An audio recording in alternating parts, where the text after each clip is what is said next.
Hi friends, എല്ലാവർക്കും നമ്മുടെ mix and taste ചാനലിലേക്ക് സ്വാഗതം. ഞാൻ ഇന്ന് ഒരു പനീർ മസാലയുടെ റെസിപ്പി ആയിട്ടാണ് വന്നിട്ടുള്ളത്. നമ്മൾ വീഡിയോയിലേക്ക് പോകുന്നതിന് മുമ്പ് നമ്മുടെ ചാനൽ ഇതുവരെ സബ്സ്ക്രൈബ് ചെയ്യാത്തവർ ചാനലൊന്ന് സബ്സ്ക്രൈബ് ചെയ്യുക. കൂടെയുള്ള ബെൽ ബട്ടൺ കൂടെ പ്രസ് ചെയ്തിട്ട് ഓൾ എന്ന് പറയുന്ന ഓപ്ഷൻ കൂടെ സെലക്ട് ചെയ്ത് വെക്കുക. എങ്കിൽ ഞാനിനി അങ്ങോട്ട് ചെയ്യുന്ന വീഡിയോസിൻ്റെയൊക്കെ നോട്ടിഫിക്കേഷൻസ് അപ്പോൾ കിട്ടും കേട്ടോ. ഈ പനീർ മസാല തയ്യാറാക്കുന്ന ഇൻഗ്രീഡിയൻസ് ഒക്കെ ഞാൻ വീഡിയോയുടെ ഡിസ്ക്രിപ്ഷൻ ബോക്സിൽ കൊടുത്തിട്ടുണ്ട്. അപ്പോൾ അതിനനുസരിച്ചൊക്കെ നിങ്ങൾ ഇൻഗ്രീഡിയൻസ് എടുക്കുക. ഇനി നമുക്ക് നല്ലൊരു പാൻ ചൂടാക്കിയിട്ട് അതിലേക്ക് കുറച്ച് നെയ്യ് ഒഴിച്ചു കൊടുക്കുന്നുണ്ട്.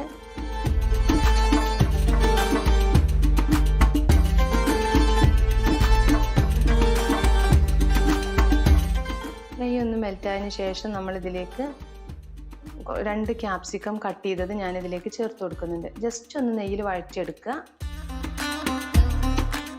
ഒന്ന് വഴറ്റി മാറ്റിയതിന് ശേഷം നമ്മളിതിലേക്ക് കുറച്ച് കാഷ്യൂ നട്ട്സ് ആണ് ചേർത്ത് കൊടുക്കുന്നത്.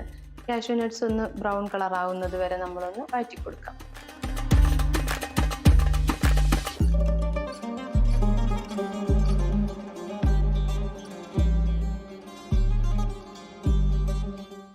ഇനി നമ്മളിതിലേക്ക് ഒരു സവാള ക്യൂബ് സൈസിൽ കട്ട് ചെയ്തിട്ടുണ്ട്. അതുകൂടെ ചേർത്ത് ജസ്റ്റ് ഒന്ന് വഴറ്റിയതിന് ശേഷം നമുക്കിതിൽ നിന്ന് മാറ്റി വെക്കാം. ഇനി ഇതിലേക്ക് നമ്മൾ പനീറാണ് ഇട്ട് കൊടുക്കുന്നത്. പനീർ ഒന്ന് എല്ലാ സൈഡും ഒരു ഗോൾഡൻ കളറായി കിട്ടുമ്പോൾ നമുക്കിതിൽ നിന്ന് മാറ്റി വെക്കാം കേട്ടോ.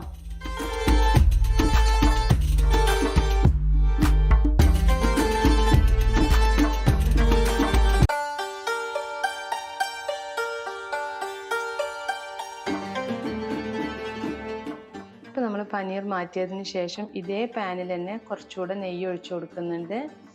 അതിനുശേഷം കുറച്ച് കുക്കിംഗ് ഓയിലും കൂടെ ചേർത്ത് കൊടുക്കുക.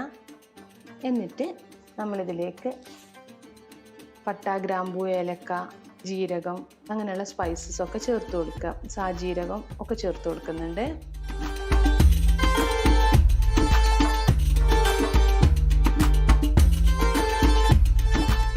ഇതൊന്ന് മൂപ്പിച്ചെടുത്തതിന് ശേഷം നമ്മളിതിലേക്ക് ചെറുതായി അരിഞ്ഞിട്ടുള്ള സവാളയാണ് ചേർത്ത് കൊടുക്കുന്നത്. സവാള നല്ലപോലെ വഴറ്റിയെടുക്കണം. എന്നിട്ട് അതിലേക്ക് ഞാൻ തക്കാളി പേസ്റ്റ് ഇതിലേക്ക് ചേർത്ത് കൊടുക്കുന്നുണ്ട്. പക്ഷെ അതിൻ്റെ വീഡിയോസ് മിസ്സായി പോയത് കാരണം അതിൽ കാണുന്നില്ല. തക്കാളിയും ഇതും വഴറ്റി അടച്ചു വെച്ച് നല്ലപോലെ കുക്ക് ചെയ്യണം. ഇതുപോലെ നല്ല കുക്ക് ചെയ്തതിന് ശേഷം നമ്മളിതിലേക്ക് മസാലകൾ ചേർത്ത് കൊടുക്കുന്നത്. അപ്പോൾ തക്കാളി ചേർത്ത് കൊടുക്കാൻ മറക്കരുത്. അതിനുശേഷം നമ്മളിതിലേക്ക് എല്ലാ മസാലപ്പൊടികളും ചേർത്ത് കൊടുക്കുന്നുണ്ട്.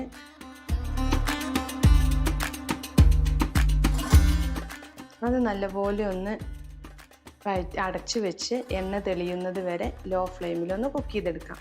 ഈ സമയത്ത് നമ്മൾ ചൂടുവെള്ളത്തിൽ ഇട്ട് വെച്ചിട്ടുള്ള കാഷ്യൂ നട്ട് ഒന്ന് അരച്ചെടുക്കുന്നുണ്ട്. അതുകൂടെ ഇതിലേക്ക് ആഡ് ചെയ്തിട്ട് നല്ലപോലെ ഒന്ന് മിക്സ് ചെയ്യുക. ഒരു 1-2 മിനിറ്റ് നമ്മളിതൊന്ന് ലോ ഫ്ലെയിമിൽ തന്നെ ഒന്ന് തിളപ്പിച്ചെടുക്കുക.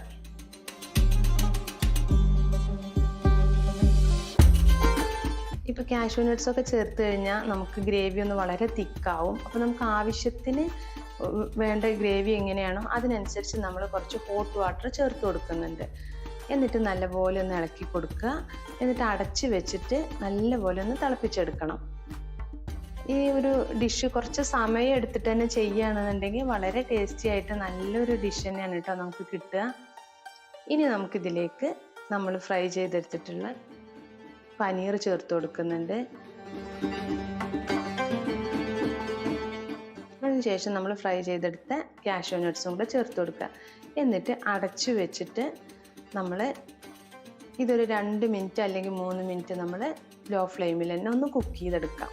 അപ്പം നല്ലപോലെ തിളച്ച് വരും. അതേ സമയം തന്നെ ഒന്നുകൂടെ നമ്മുടെ ഗ്രേവി കുറച്ചൊരു തിക്കായിട്ട് നമ്മൾ വെള്ളമൊക്കെ ഒഴിച്ചു കൊടുത്തതിന് ശേഷം ഒന്ന് തിക്കായിട്ട് കിട്ടുകയും ചെയ്യും. ഈ സമയത്ത് നമ്മളിതിലേക്ക് ജീരകം പൊടിച്ചത് ചേർത്ത് കൊടുക്കുന്നുണ്ട്.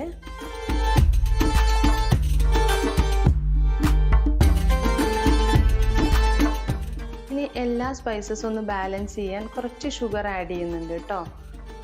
അതിനുശേഷം നമ്മൾ ആദ്യം സോട്ട് ചെയ്ത് വെച്ചിട്ടുള്ള വഴറ്റി വെച്ചിട്ടുള്ള ഒനിയൻ സവാള ചേർത്ത് കൊടുക്കുന്നുണ്ട്. അതുപോലെ തന്നെ ക്യാപ്സിക്കം ചേർത്ത് കൊടുക്കുക. ഈ സമയത്തൊക്കെ ഫ്ലെയിം വളരെ ലോ ആക്കി വെക്കുക കേട്ടോ. ഇനി നമ്മൾ ഇതിലേക്ക് കുറച്ച് ഒരു കസൂരി മേത്തി ഒന്ന് ചൂടാക്കിയിട്ട് കൈ കൊണ്ട് തന്നെ ഒന്ന് ക്രഷ് ചെയ്തിട്ട് അതോടെ ചേർത്ത് കൊടുക്കുക. എന്നിട്ട് നല്ലപോലെ ഒന്ന് മിക്സ് 1 മിനിറ്റ് മാത്രം നമ്മളിതൊന്ന് കുക്ക് ചെയ്യാം. അതിനുശേഷം നമ്മളിതിലേക്ക് ആവശ്യത്തിന് മല്ലിയിലയോടെ ചേർത്ത് കൊടുക്കുക. എന്നിട്ട് നമുക്ക് ഫ്ലെയിം ഓഫ് ചെയ്യാം. ഇപ്പോൾ നമ്മുടെ പനീർ മസാല ഇവിടെ റെഡി ആയിട്ടുണ്ട്. നമുക്കിത് സെർവിങ് ഡിഷിലേക്ക് മാറ്റാം കേട്ടോ. നല്ല ടേസ്റ്റി ആയിട്ടുള്ള ഒരു റെസിപ്പിയാണ്. കുറച്ച് സമയം എടുത്തിട്ട് തന്നെ നമ്മളിത് ചെയ്യണം, പക്ഷെ വളരെ ടേസ്റ്റിയാണ്. നിങ്ങൾക്ക് ചപ്പാത്തിയുടെ കൂടെ റൊട്ടിയുടെ കൂടെ ഒക്കെ കഴിക്കാൻ പറ്റും കേട്ടോ. അപ്പോൾ എല്ലാവരും ഇതൊന്ന് ട്രൈ ചെയ്ത് നോക്കിയിട്ട് നിങ്ങളുടെ അഭിപ്രായങ്ങൾ എന്നെ അറിയിക്കുക. ഇഷ്ടമായെങ്കിൽ വീഡിയോ ലൈക്ക് ചെയ്യാനും ഷെയർ ചെയ്യാനും മറക്കരുത്. അടുത്തൊരു വീഡിയോ ആയിട്ട് ഞാൻ വേഗം തന്നെ വരാം. Thanks for watching.